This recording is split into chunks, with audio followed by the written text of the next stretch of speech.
तो कैसे आप सब उम्मीद करते हैं आप से एकदम बेहतरीन होंगे और आप लोग का पढ़ाई लिखाई एकदम बढ़िया चल रहा होगा। अगर आप लोग 2026 में एग्ज़ाम देने वाले हैं और अभी तक पीडीएफ नोट्स नहीं लिए हैं तो इस नंबर पर कांटेक्ट करके 62 023 38 462 इस नंबर पर कांटेक्ट करके आप लोग पीडीएफ नोट्स बिल्कुल फ्री में पा सकते हैं। अगर आप लोगों का एग्ज़ाम की तैयारी अच्छा से नहीं हुआ तो आप लोगों को घबराने की ज़रूरत नहीं। हम जितना बताते हैं उतना आप लोगों को कवर कर लीजिएगा, उससे बाहर आपके एग्ज़ाम में नहीं जाएगा। आपके लिए Hindi, English, math, physics, biology सभी का एगो पीडीएफ स्पेशल बनाया गया जो जिसमें से हर एक सवाल टकराता है। तो आप लोग उस पीडीएफ को लेना चाहते हैं तो नंबर डिस्क्रिप्शन में देगा, उस पर हाई लिखकर मैसेज किया, आप लोग को पीडीएफ बिल्कुल फ्री में दिया जाएगा और आप लोग को इससे बाहर नहीं आएगा। आप लोग को गेस क्वेश्चन बनाया गया तो आप लोग उतना पढ़ के आप लोग 450 प्लस ला सकते हैं। तो आप लोग को बताने वाले कि आप लोगों को बताने वाले हैं इंटरमीडिएट एग्जामिनेशन 2023 का एनुअल पेपर है, उसको आज सॉल्व कराएंगे। जिसका सब्जेक्ट कोड है 306 और हिंदी है जो कंपलसरी है। हिंदी क्या है? कंपलसरी है, मतलब अनिवार्य है। और टोटल टाइम मिलता है आपको 3 घंटा 15 मिनट और हिंदी अनिवार्य है, मतलब सभी के लिए है। और कुल प्रश्नों की संख्या कितना होता है? तो 106 होता है। तो इतना आप लोग को समझना है और आप लोग को जितना बात बताते उतना आप लोग को बढ़िया से करना है। परीक्षार्थी ओमआर उत्तर पत्रक पर अपना प्रश्न पुस्तिका क्रमांक 10 अंकों का अवश्य लिखे। परीक्षार्थी यथासंभव अपने शब्दों में उत्तर दें। जो विद्यार्थी परीक्षा देंगे वो अपने शब्दों में उत्तर देंगे। दाहिने और हाशिए पर दिए गए अंक निर्दिष्ट कर दें। तो आप लोग को इस सभी को बढ़िया से पढ़ लेना है।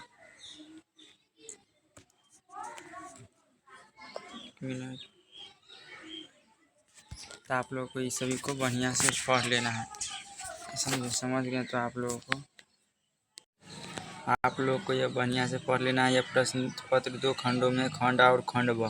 खंड में ऑब्जेक्टिव होता है और खंड ब में सब्जेक्टिव होता है। आप लोग को इतना कर लेना है। तो चलिए वीडियो स्टार्ट करते हैं। विषयनिष्ठ प्रश्न। कौन सा प्रश्न? विषयनिष्ठ प्रश्न, मतलब ऑब्जेक्टिव क्वेश्चन है। तो पहला क्वेश्चन है आप लोगों के लिए जो काफ़ी ज़्यादा वीवीआई क्वेश्चन है।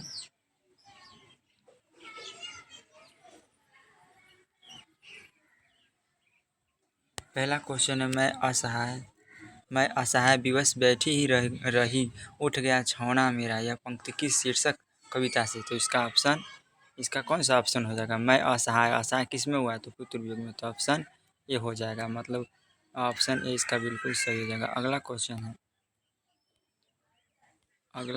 है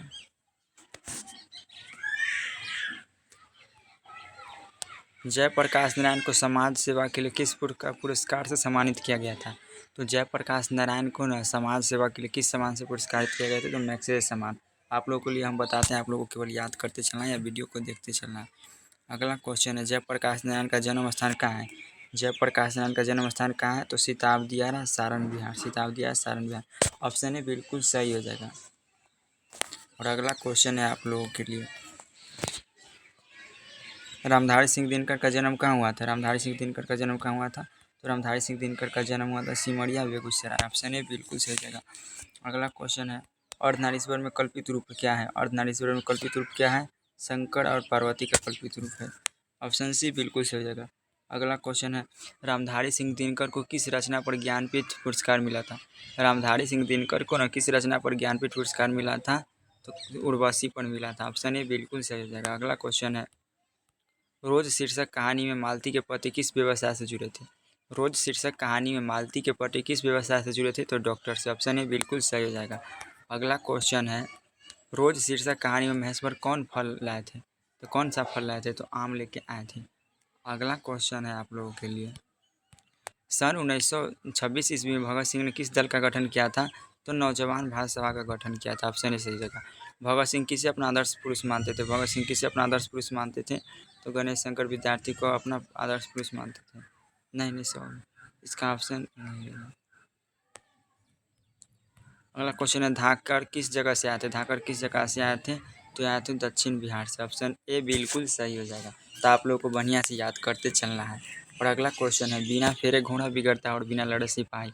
यह पंक्ति किस पाठ से है? तो ये कौन से पाठ से? आप लोग को याद है तो कमेंट करके बताइए ना, तो हम बता देते हैं। उसने कहा था से यह लिया गया है। अगला क्वेश्चन है अगला क्वेश्चन है, सिपाही की माँ शीर्षक एकांकी में बिस्नी चारपाई के पास मोढ़े पर बैठी क्या करती दिखाई देती है।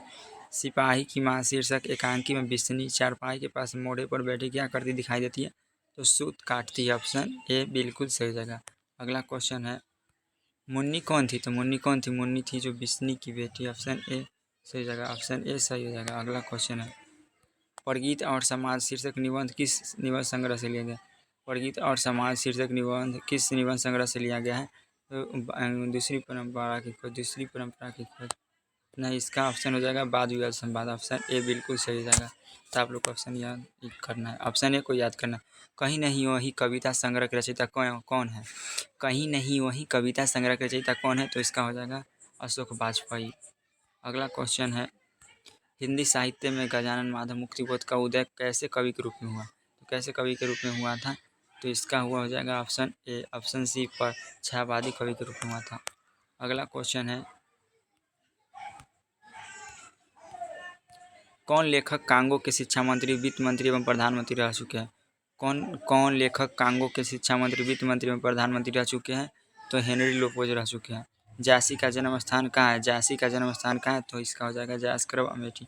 ऑप्शन बी बिल्कुल सही जाएगा। अगला क्वेश्चन है, नाभादास किस धरा के संत थे, नाभादास किस धरा के संत ने, तो वैष्णव धरा के संत थे। और नाभादास का स्थायी निवास कहाँ है, तो नाभादास का स्थायी निवास वृंदावन।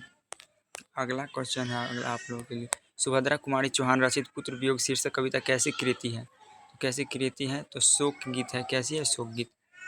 अगला क्वेश्चन है, सुभद्रा कुमारी चौहान को 1930 ईस्वी में हिंदी साहित्य सम्मेलन का पुरस्कार मिला था।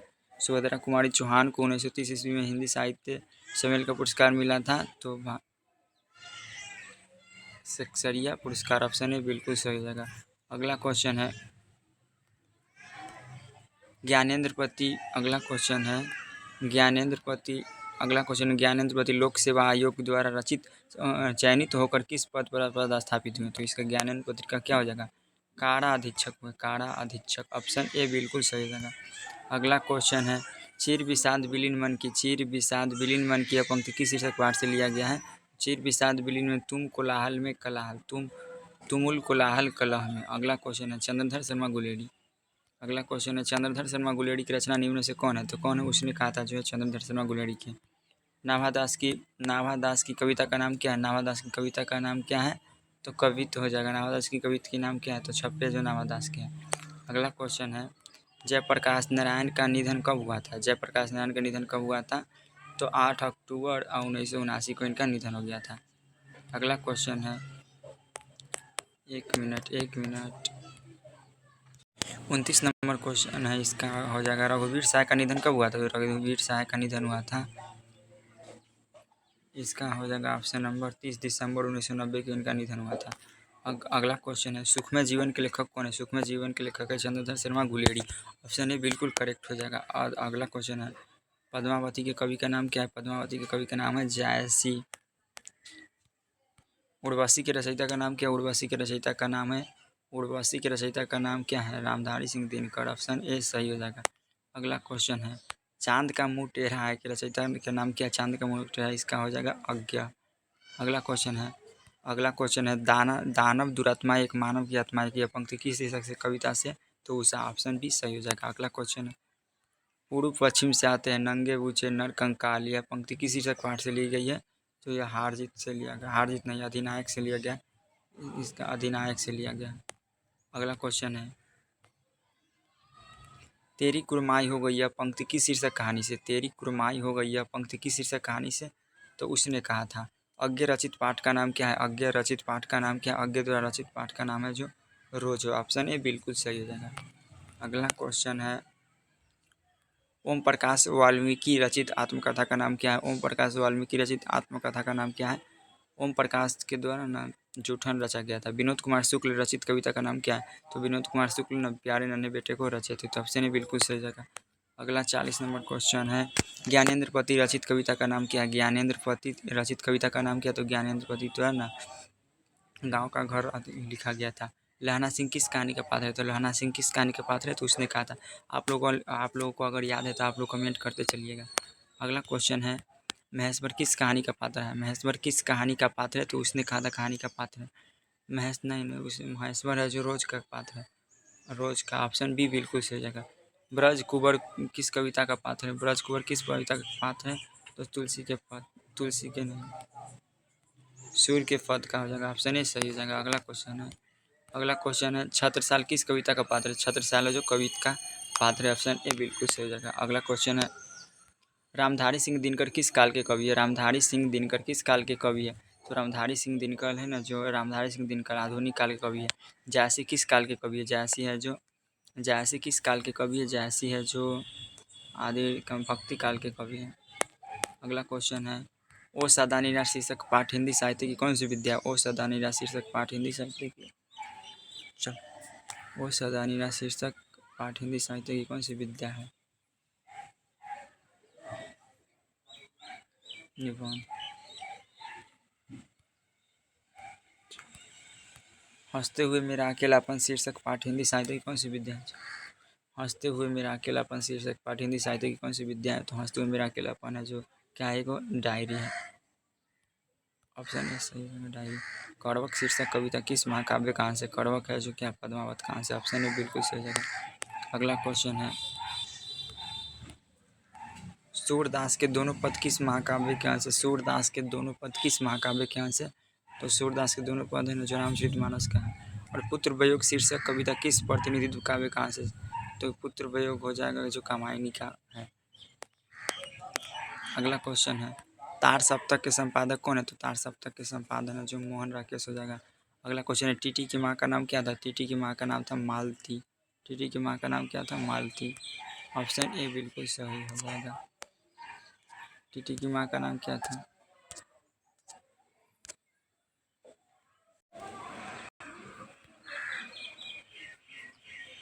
टीटी की माँ का नाम क्या है? तो टीटी की माँ का नाम है जो मालती है। अगला क्वेश्चन है हमें जीवन और मृत्यु के विषय में किस रीति से सोचना चाहिए? तो किस रीति से सोचना चाहिए? तो प्रकृतिवादी रीति से। ऑप्शन ए सही हो जाएगा। ऑप्शन बी डी सही हो जाएगा। अगला क्वेश्चन है सर्वव्यापी शब्द का अर्थ क्या है? सर्वव्यापी शब्द का अर्थ हो जाएगा हर जगह व्यापक। आँख लगना मुहावरे का अर्थ क्या है? आँख लगना मुहावरे का अर्थ क्या है? नींद आना। ऑप्शन ए बिल्कुल सही जगह। अगला क्वेश्चन है ईमान बेचना मुहावरे का अर्थ क्या है? ईमान बेचना मतलब अपने कर्तव्य से हट जाना, अपने कर्तव्य से हट जाना।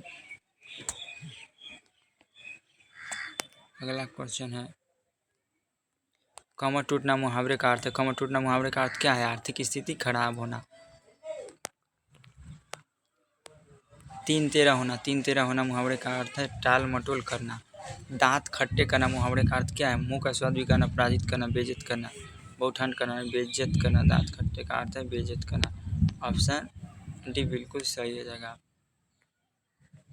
अगला क्वेश्चन 60 नंबर क्वेश्चन है दांत खट्टे करना मुहावरे का अर्थ क्या है? तो बेइज्जत करना। अगला क्वेश्चन है उपवन उपवन शब्द में उपसर्ग क्या है? तो उपसर्ग और प्रत्यय आप लोग जानते हैं। जो शब्द के शुरू दाम में लगता है उसे उपसर्ग और जो शब्द के बाद में लगता है उसे प्रत्यय कहते हैं। तो उपवन, उपवन शब्द में उपसर्ग क्या है? तो इसमें ऊ हो जाएगा। उपसर्ग क्या हो जाएगा? उपवन में उपवन मतलब ऊ हो जाएगा उपसर्ग। और बेईमान शब्द में उपसर्ग क्या है? वे ईमान, ईमान, वे ईमान। तो वे बे, तो इसका बे ही हो जाएगा, बे ही हो जाएगा, बे बे। इसका ऑप्शन बी सही हो जाएगा। अगला क्वेश्चन है अंकुरित शब्द में प्रत्यय क्या है? तो अंकुरित अंत मतलब प्रत्यय होता है जो लास्ट में लगा, अंकुरित इत हो जाएगा। और बरफन, बर अपन, अपन, बरफन। इसका ऑप्शन नंबर डी हो जाएगा। अगला क्वेश्चन है ख का उच्चारण स्थान क्या है? ख का तो ख क ख क ख ग घ अंग कंठ से। तो क ख ग घ अंग क्या होता है? जो कंठ से उच्चारण होता है। इसका ट्रिक बताएंगे आप लोगों के लिए। और न का उच्चारण स्थान क्या है? तो क वर्ग, च वर्ग, ट वर्ग। तो इसका हो गया कंठ, तालु, मूर्धा। तो न का मूर्धन हो जाएगा। और छ का क्या है? तो इसका तालु हो जाएगा। छ का है जो तालु से उच्चारण होता है। अगला क्वेश्चन है भ का उच्चारण स्थान क्या है? भ का उच्चारण स्थान भ ओष्ठ से बुलाता है। तो ऑप्शन डी सही हो जाएगा। अगला क्वेश्चन है शहर शब्द क्या है? शहर शब्द क्या है? तो शहर, शहर क्या है? तो शहर एक स्पुलिंग है। आयु शब्द क्या है? तो आयु, आयु क्या है? आयु स्त्रीलिंग शब्द है। ऑप्शन है बिल्कुल सही जगह। अगला क्वेश्चन है आत्मा शब्द क्या है? तो आत्मा एक पुल्लिंग है। अनुराग शब्द का उल्टा क्या होगा? अनुराग का होगा बैराग, अनुराग का होगा विराग। अनुराग का क्या होगा? अनुराग का होगा विराग। ऑप्शन डी बिल्कुल सही है। अगला क्वेश्चन है कृष्ण का, कृष्ण शब्द का विलोम क्या? कृष्ण का हो जाएगा शुक्ल, कृष्ण का हो जाएगा शुक्ल, शुक्ल हो जाएगा। और अस्थावर शब्द का विलोम क्या? अस्थागम का हो जाएगा जंगम। स्तुति शब्द का विलोम क्या है? स्तुति शब्द का विलोम क्या? स्तुति का हो जाएगा द्वेष। आकर्षण शब्द का विलोम क्या? आकर्षण का हो जाएगा विकर्षण। स्वर्ण शब्द का विशेषण क्या होगा? स्वर्ण का होगा विशेषण स्वर्णिम, स्वर्णिम। जगत शब्द का विशेषण क्या होगा? जगत का होगा जगदीश।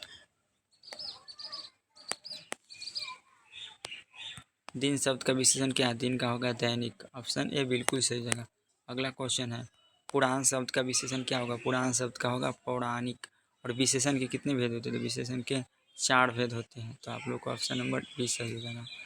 अगला क्वेश्चन है निम्न में से संख्यावाचक विशेषण कौन है? तो 100 है जो संख्यावाचक है। यथासंभव कौन सा है? यथासंभव है ना जो अवयवी समास है। इसका आप लोग को ट्रिक बताएंगे। नरसिंह शब्द कौन सा समास है? नरसिंह, नर से सिंह, तो इसे द्वंद्व समास होगा। पृथ्वी शब्द का प्रयास क्या होगा? पृथ्वी का भूमि होगा। ऑप्शन ए बिल्कुल सही जाएगा। अगला क्वेश्चन है गणेश शब्द का परिवाची क्या है? गणेश शंकर हो जाएगा गिरिजानंदन। ऑप्शन बी बिल्कुल सही जगह। अगला क्वेश्चन है नदी, नदी शब्द का परिवाची कौन नहीं है? नदी शब्द का परिवाची कौन नहीं है?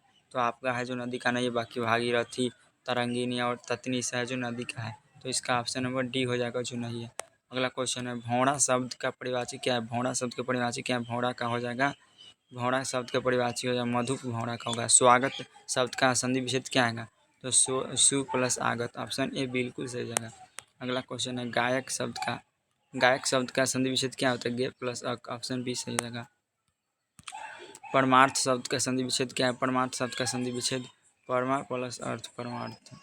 अगला क्वेश्चन है पावन शब्द में कौन संधि है? पावन, पावन में व्यंजन संधि है। और भीड़ शब्द कौन संज्ञा है? तो भीड़ है जो समूहवाचक हो जाएगा। ऑप्शन बी सही है।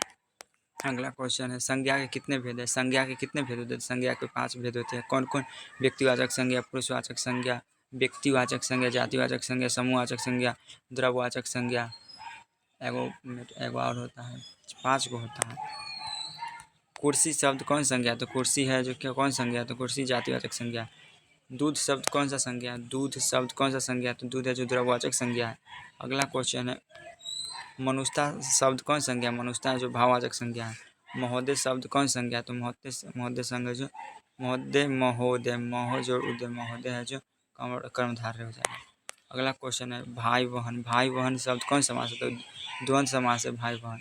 पंचानन शब्द कौन सा है? पंचानन, तो पंचानन जो संख्या के उदाहरण है द्विगु। तो आप लोग को आज हम 100 क्वेश्चन बताए, तो कैसा लगा आप लोगों को? 100 क्वेश्चन में आप लोगों को कितना सही हुआ आप लोग कमेंट करके नीचे बताइएगा। अब अगले मिलते हैं फिजिक्स में, फिजिक्स के 100 क्वेश्चन में।